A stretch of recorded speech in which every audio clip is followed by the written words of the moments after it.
or headache-inducing. Aqua.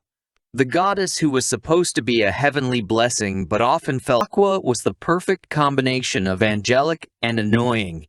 Her team, she played the crucial role of comic relief, unintentional troublemaker, and occasional savior, all wrapped in one. Megumin, the pint-sized powerhouse with an obsession for explosion magic that would put any pyromaniac to shame.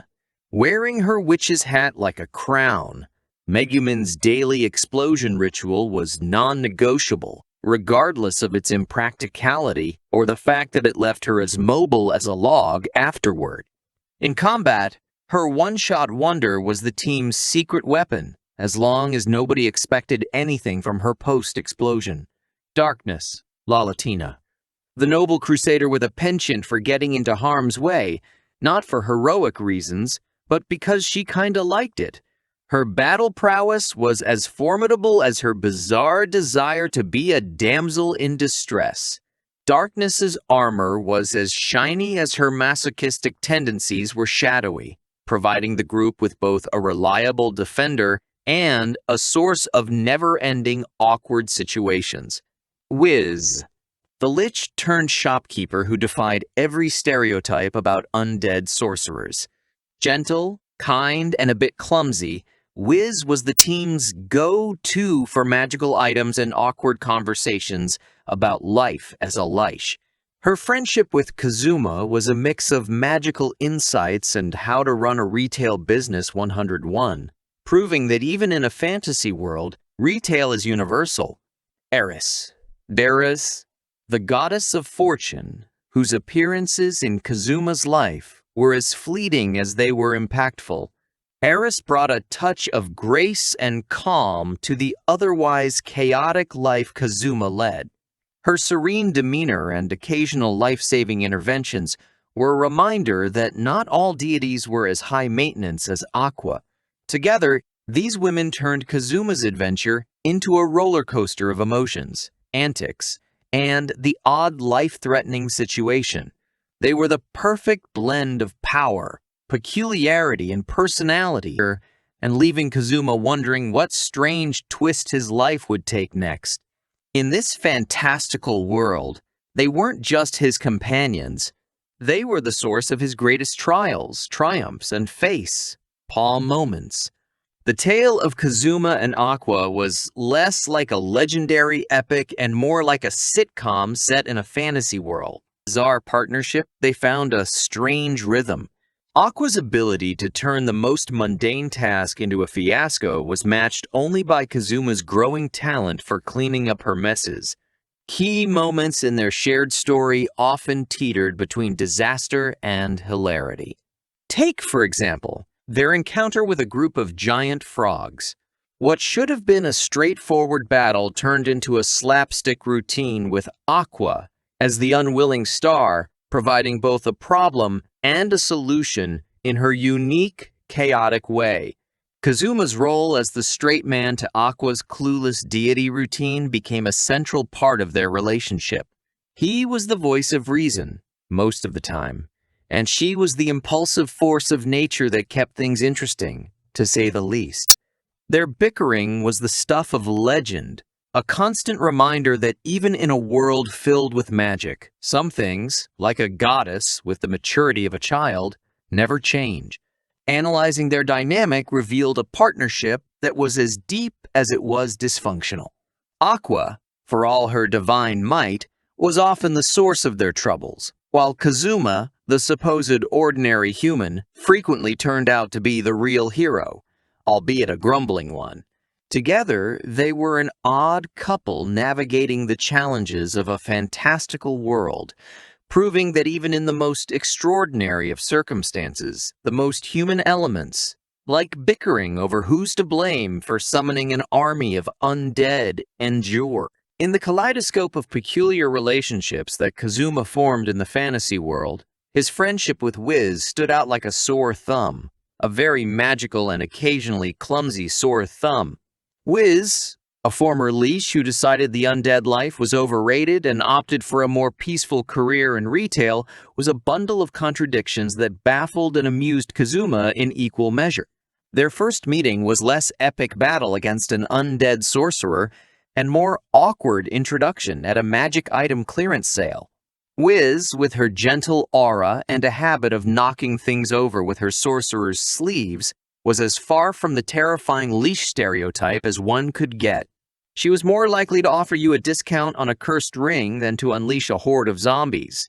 The dynamic between Kazuma and Wiz was an odd mix of magical consultancy and customer service. Kazuma found in Wiz not just a source of magical items and advice, but also a peek into the complexities of being a lich-turned-shopkeeper. Their exchanges often veered from serious magical that normalcy can be found in the most unexpected of places, even if normal in this case meant a shop run by a friendly undead sorcerer. In the grand circus that was Kazuma's life in the fantasy world, darkness played the role of the noble knight with a twist. Imagine a knight who's as thrilled to take a hit as a kid in a candy store. From their first encounter, it was clear that darkness wasn't your run of the Mill Crusader. She was a walking contradiction, wrapped in a suit of armor with a side of masochistic glee. Darkness, or La Latina if you fancy, was like the heroic lead of a play who forgot her lines and improvised with gusto. She charged into battle with the grace of a swan and the battle strategy of a kamikaze pigeon. Her bravery was unquestionable, her battle skills commendable, and her desire to be in peril, well, that was just plain weird.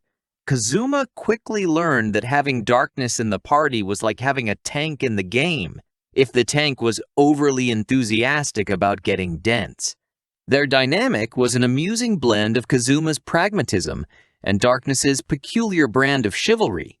Where Kazuma was the voice of reason, Darkness was the echo of chaos, often volunteering for the most dangerous tasks with a disturbing sparkle in her eye.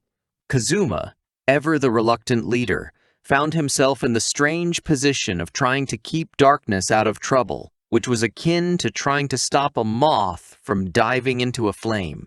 Key moments in their relationship were as hilarious as they were harrowing. Take, for example, the time when they faced a particularly fearsome enemy and Darkness's idea of strategy was to stand in front of it and grin. It was during these moments that Kazuma's tactical analyzing their dynamic revealed a relationship that was as complex as it was comedic. Darkness brought to the table, or battlefield, a mix of unwavering courage and bizarre tendencies, while Kazuma provided the much-needed common sense most of the time. Together, they were like a comedy duo where one was setting up the punchline and the other was eagerly waiting to deliver it, usually in the form of a flying mace to the face of an enemy.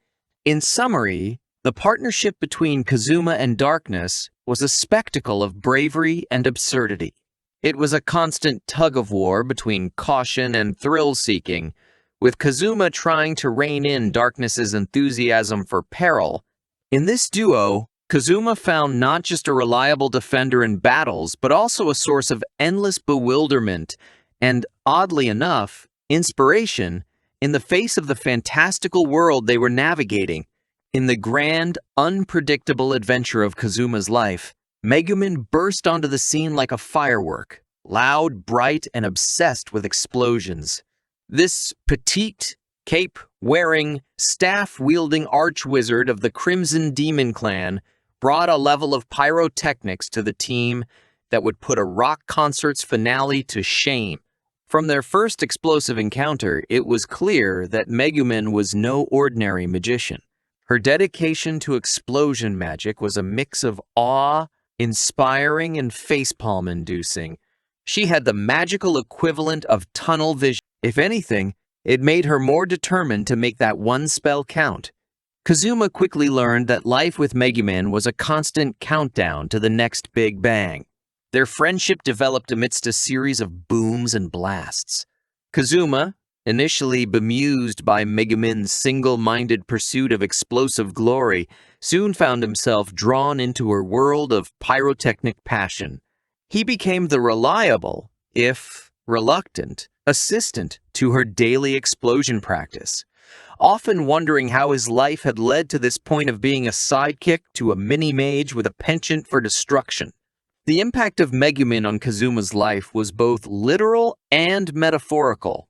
Her explosions often saved the day in battles, creating a spectacle of destruction that left enemies, and sometimes allies, in awe. As a chocolate teapot, leaving Kazuma to carry her home in what had become an oddly endearing routine. Key moments in their adventures often revolved around Megumin's explosive talent. From taking down a castle to accidentally blasting away important landmarks, each incident was a story in itself. The highlights of their interaction were like snippets from a cosmic sitcom.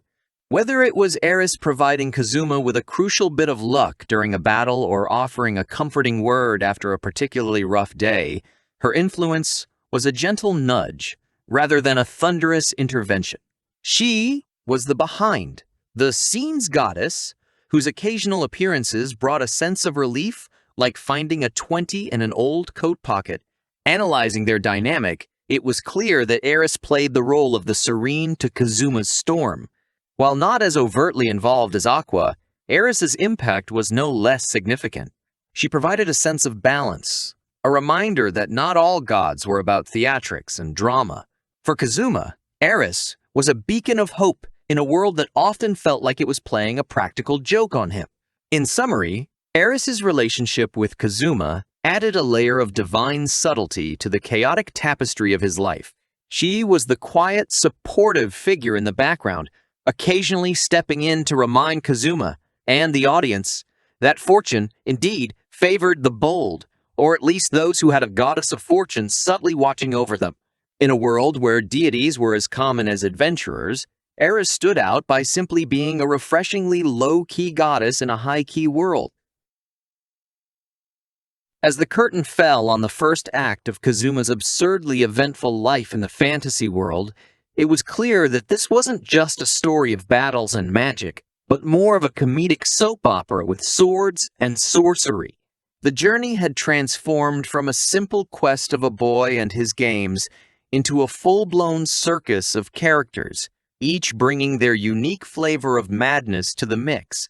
Kazuma, who began as the everyman thrust into an extraordinary world, had become the ringmaster of this chaotic show. His growth from a gaming recluse to a somewhat competent and perpetually exasperated leader was nothing short of miraculous. The trials and tribulations he faced, often more unexpected turns, a path Kazuma and his crew were more than ready to stumble down.